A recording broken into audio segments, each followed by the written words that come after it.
وادی گلپوش میں کل وہ واقعہ سوشل میڈیا کے ذریعے دیکھنے کو ملا جس سے ہمارے دل چھلنی ہو گئے۔ ایک بچے نے، ایک لڑکے نے، ایک وارث نے اپنے والد کو اس طرح پیٹا کہ وہ دیکھ کے انسان کی آنکھوں سے نہ صرف آنسو بہ پائے بلکہ دل بہت برے طریقے سے ہمیں زخمی۔ اگرچہ ایڈمنسٹریشن قابل مبارک ہے کہ اس کو گرفتار کیا گیا، لیکن یہ دن ہمیں کیوں دیکھنے پڑتے؟ محمد الرسول اللہ صلی اللہ علیہ وسلم نے ارشاد فرمایا اس دور کے بارے میں، بخاری کتاب الفتن کے حوالے سے، ابو ہریرہ رضی اللہ تعالیٰ عنہ حدیث کے راوی ہے، ستکون فتنۃ القاعد فیہا خیر من القائم۔ ایسے فتن آپ کو نظر آئیں گے، ایسا فتن و فساد آپ کو دیکھنے کو ملے گا، ان قریب آپ اس دور میں اپنے آپ کو پاؤ گے جس میں بیٹھنے والا کھڑے ہونے والے سے بہتر قرار دیا گیا ہے۔ والقائد خیر من الماشی، جس میں چلنے والے سے کھڑا ہونے والا بہتر قرار دیا گیا ہے۔ والماشی خیر من السعی، جس میں دوڑنے والے سے بہتر آہستہ چلنے والا قرار دیا گیا ہے۔ یہی دور صحابہ کے ذہن میں نقش تھا، وہ اسی دور کے بارے میں بار بار آپ سے پوچھا کرتے تھے، من نجات، اس دور میں ہوتے ہوئے ہمیں کیسے نجات ملے گی، کیسے کامیابی حاصل ہوگی؟ آپ صلی اللہ علیہ وسلم نے ارشاد فرمایا، عقبہ بن عامر رضی اللہ تعالیٰ عنہ کے سوال کے جواب میں فرمایا، امسک علیک لسانک، کامیابی کا جو پہلا زینہ قرار دیا گیا ہے، کامیابی کا جو پہلا نقطہ ہمیں سکھایا گیا ہے، کامیابی کا جو پہلا نسخہ ہمیں سکھایا گیا ہے، وہ کیا ہے؟ امسک علیک لسانک۔ اے عقبہ، اگر آپ کامیاب ہونا چاہتے ہو تو میرا مشورہ ہے، امسک علیک لسانک، اپنی زبان کو ہمیشہ قابو میں رکھا کرو، اپنی زبان کو ہمیشہ کنٹرول میں رکھا کرو، کیونکہ آپ صلی اللہ علیہ وسلم نے ارشاد فرمایا، جب آپ صلی اللہ علیہ وسلم سے سوال کیا گیا ہمیں وہ چیز بتا دی جائے جس کی وجہ سے اکثر لوگ جہنم رسید ہوں گے، کس چیز کی وجہ سے انسانیت کی اکثریت جہنم رسید ہوگی؟ ایک ہی مجلس میں دو سوال آپ صلی اللہ علیہ وسلم سے کیے گئے۔ ایک سوال میں یہ تھا،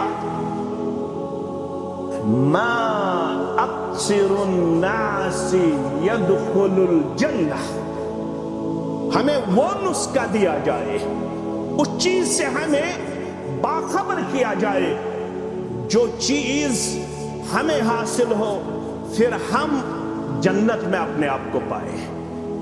انسانیت کی اکثریت کس کردار اور گفتار کی برکت سے داخلی جنت ہوگی؟ آپ صلی اللہ علیہ وسلم نے فرمایا، تقوی اللہ و حسن الخلق، ایک تو اللہ کا ڈر ہونا چاہیے، دوسرا انسانیت کے ساتھ بہت ہی اعلیٰ اور عظیم اخلاق پیش کرنے کی ضرورت ہے۔ انسانیت سے جب بھی آپ کا معاملہ، نہ صرف مسلمانوں سے، انسانیت سے جب آپ کا واسطہ ہو تو آپ کو انسانیت کے لیے سود مند اور نفع بخش ثابت ہونا لازمی اور ضروری قرار دیا گیا ہے۔ لیکن اسی مجلس میں آپ سے جب دوسرا سوال کیا گیا، کس کردار اور گفتار کی وجہ سے اکثریت جہنم میں چلی جائے گی؟ اللہ ہمیں جہنم سے محفوظ و مامون رکھے۔ جمعہ تو ہم اسی لیے پڑھتے ہیں، نماز تو ہم اسی لیے پڑھتے ہیں۔ مسلمان کی جو بھی عبادت ہے اس کا جو ٹارگٹ ہے، ہدف ہے، وہ بس حصول جنت۔ ہم ہر ایک عبادت کے پیچھے یہی مقصد رکھتے ہیں کہ ہمیں اللہ جہنم سے بچائے اور جنت میں ہمیں داخلہ دے۔ دوسرا سوال جو اس مجلس میں کیا گیا، کس وجہ سے انسانیت کی اکثریت جہنم رسید ہو جائے؟ تو آپ صلی اللہ علیہ وسلم نے جو سب سے پہلا اعضاء، جو سب سے پہلا باڈی پارٹ آپ کو اور مجھ کو اس بارے میں محفوظ و معمون رکھنے کی تعلیم دی، وہ آپ نے اپنے منہ کی طرف اشارہ کیا، الفم والفرج۔ یہ جو آپ کا منہ ہے، اس میں 2 شرح علماء محدثین نے پیش کی۔ یہاں سے آپ کو وہی چیز کھانے کی تعلیم دی جا رہی ہے جو آپ کے لیے پرمیٹڈ ہو، یہاں سے ہمیں وہی چیز پینے کی تعلیم دی جا رہی ہے جو ہمارے لیے پرمیٹڈ ہو، جو ہمارے لیے حلال ہو، جو ہمارے لیے حلال قرار دیا گیا ہو۔ ایک تو کھانے میں احتیاط برتنے کی ضرورت ہے، دوسرا جو منہ کے اندر جو ہڈی کے بغیر ایک اعضاء ہمارے ہاں پایا جاتا ہے جس کو ہم زبان کہتے ہیں، اس زبان کو قابو میں رکھنے کی تعلیم دی جا رہی ہے، کیونکہ اسی وجہ سے انسانیت کی اکثریت جہنم میں چلی جائے گی۔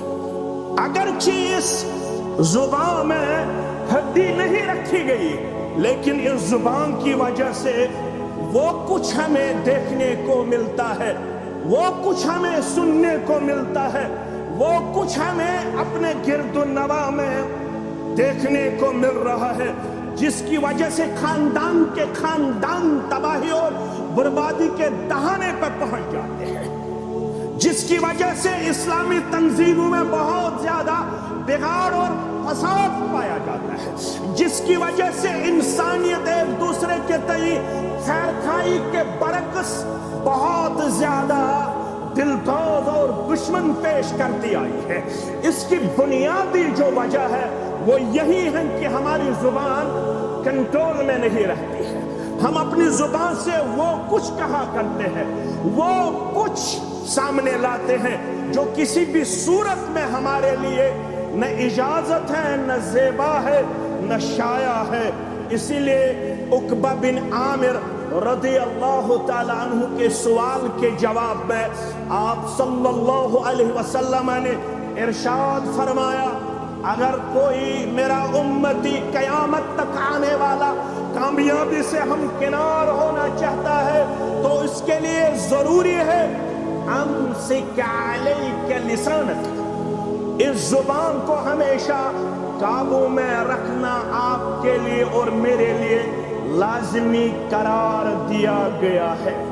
اسی لیے رسول اللہ صلی اللہ علیہ وسلم نے ہمیں بخاری مسلم کے حوالے سے ارشاد فرمایا، من کان یؤمن باللہ والیوم الآخر، اس میں تو ہم سب آتے ہیں الحمدللہ، ہمیں تو اللہ پہ ایمان ہے الحمدللہ، ہمیں تو آخرت پہ ایمان ہے الحمدللہ۔ آپ میں سے جو اللہ پہ ایمان رکھتا ہے، آپ میں سے جو آخرت پہ ایمان رکھتا ہے، اس کے لیے کیا تعلیم ہے؟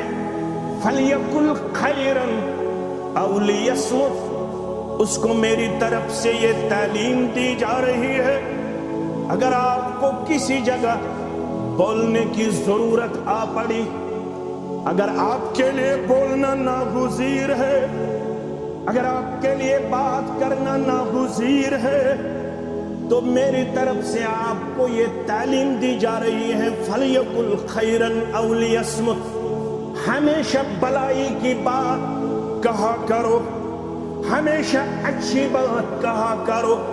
اگر آپ کو بلائی کی بات کرنے کی صلاحیت حاصل نہیں ہے تو میری طرف سے آپ کو یہ ہدایت دی جا رہی ہے، أَوْ لِيَصْمُتْ، تو پھر مجلس میں خاموش رہا کرو، بیجا اپنے آپ کو زبان دراز پیش کرنا آپ کے لیے شرعی طور پر جائز نہیں۔ لیکن آج کل باطنی معاشرہ نظر آتا ہے. جس کسی کو کسی بھی فیلڈ میں کوئی ڈیپتھ حاصل نہیں ہے، کوئی مہارت حاصل نہیں ہے. آج کل ہر کوئی یہاں پہ مفتی نظر آ رہا ہے، آج کل ہر کوئی یہاں پہ فتویٰ دینے والا نظر آ رہا ہے، آج کل ہر کوئی ہر مسئلے میں ٹانگ اڑا رہا ہے. جس کو اس مسئلے کے ساتھ ڈائریکٹلی اور انڈائریکٹلی کوئی واسطہ نہیں ہوتا ہے، وہ بھی اپنے آپ کو خامخواہ اس معاملے میں بطور شریک پیش کرتا ہے، بطور پارٹی پیش کرتا ہے، جس وجہ سے مسلمانوں کے صفوں میں ایسا دراڑ ہمیں نظر آ رہا ہے جس کو اب نزدیک لانا ہمارے لیے بہت زیادہ مشکل نظر آ رہا ہے. کیونکہ اسی زبان کی وجہ سے ہمارے صفوں میں ایسے اختلاف نظر آ رہے ہیں جن اختلاف کا ازالہ کرنا اب ذمہ داران کے لیے بہت زیادہ بعید نظر آ رہا ہے، بہت زیادہ مشکل نظر آ رہا ہے. اسی لیے آپ نے دیکھا ہوگا جب بھی رسول اللہ صلی اللہ علیہ وسلم صحابہ سے کبھی سوال کیا کرتے تھے، اتدرون ما ھذا، آپ اس بارے میں کچھ جانتے ہو؟ اکثر آپ نے یہی پڑھا ہوگا صیغہ جمع کے طور پر اور صیغہ واحد کے طور پر. صیغہ واحد کے طور پر اکثر صحابہ کہا کرتے تھے اللہ ورسولہ اعلم، اللہ اور رسول ہی بہتر جانتا ہے. وہ کبھی بھی زیادہ بولنے کی خواہش نہیں رکھتے تھے، وہ کبھی بھی مجلس میں اپنے آپ کو بڑاپن میں پیش نہیں کرتے تھے. لیکن یہاں پہ جو بیماری آج کل نظر آ رہی ہے، ہر کوئی ہر مسئلے میں ٹانگ اڑانا چاہتا ہے، ہر کوئی ہر مسئلے میں اپنا پرمٹ لازمی اپنے لیے قرار دیتا ہے. کوئی بھی مسئلہ ہو، فیس بک پہ ہو، سوشل میڈیا پہ ہو، جس کو اس مسئلے کے بارے میں نہ ڈائریکٹلی کوئی واسطہ ہوتا ہے نہ انڈائریکٹلی کوئی واسطہ ہوتا ہے، وہ بھی اس مسئلے میں اپنے آپ کو بطور پارٹی پیش کرنا چاہتا ہے. جس وجہ سے مسلمانوں کے اندر وہ خلفشار پایا جاتا ہے، پھر ایک دوسرے کے تئیں بدظنی پائی جاتی ہے، سوء ظن پایا جاتا ہے. جبکہ کامیابی کا جو پہلا نقطہ قرار دیا گیا ہے وہ یہی ہے امسک علیک لسانک. اے عقبہ بن عامر رضی اللہ تعالی عنہ، اگر آپ لوگ کامیاب ہونا چاہتے ہو تو میرا پہلا مشورہ ہے اپنی زبان کو ہمیشہ قابو میں رکھا